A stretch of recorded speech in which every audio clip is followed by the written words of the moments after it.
সম্মানিত গাইস, ঐতিহাসিক সোহরাওয়ার্দী উদ্যানে বক্তব্য রাখছেন বাংলাদেশের প্রখ্যাত আলেমে দ্বীন হযরত মাওলানা নুরুল ইসলাম অলিপুরী সাহেব। ইসলামী শিক্ষার অবদানে বিশ্ববাসী উপকৃত হচ্ছে, তাই এই অবদানকে বানচাল করে দেওয়ার জন্য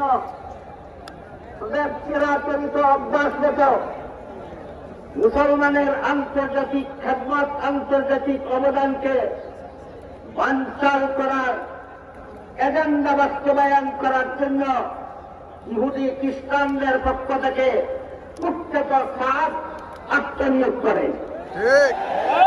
এই সাদ স্বঘোষিত পদ্ধতিতে নিজেকে তবলিগি জামাতের আমির বলে ঘোষণা দেয়, আর ইসলামের বিরুদ্ধে, মুসলমানের বিরুদ্ধে, কুরআন হাদিসের বিরুদ্ধে, ওলিয়া উলিয়াগণের বিরুদ্ধে, নবী রাসূলগণের বিরুদ্ধে, এমনকি স্বয়ং আল্লাহর বিরুদ্ধে কুরুচিপূর্ণ বক্তব্য এবং কুফরি বক্তব্য সমূহ প্রদান করতে থাকে।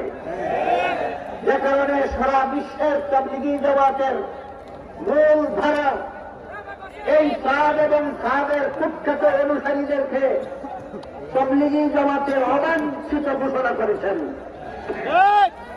এই কুখ্যাত সাদ তাদের অনুসারীদেরকেই তার নামে সাদপন্থী বলা হয়।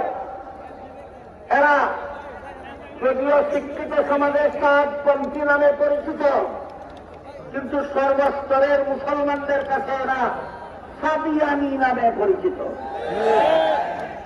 এই সাদিয়ানি গ্রুপ, সাদের অনুসারী সাদিয়ানি গ্রুপ ইহুদি খ্রিস্টানের এজেন্ডা বাস্তবায়ন করবে, তাবলীগের মূল ধারায় বিচ্ছিন্নতা সৃষ্টি করেছে। এরা মূল ধারার তাবলীগী নয়, এরা তাবলীগের নামে বিচ্ছিন্নতাবাদী।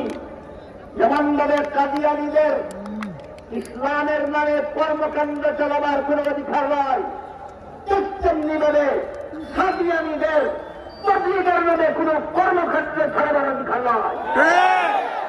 আমি এই মহাসম্মেলনের পক্ষ থেকে বর্তমান অন্তর্বর্তীকালীন সরকারের কাছে আবেদন রাখতে চাই, বাংলাদেশে কাদিয়ানীদেরকে যেভাবে ইসলামের নামে কর্মকাণ্ড চালানোর পর নিষিদ্ধতা আরোপ করতে হবে, তেমনিভাবে বাংলাদেশে তাবলীগের নামে কাদিয়ানীদের সকল প্রকার কর্মকাণ্ডকে নিষিদ্ধ ঘোষণা করতে হবে। কাদিয়ানী বাংলাদেশে অবাঞ্ছিত।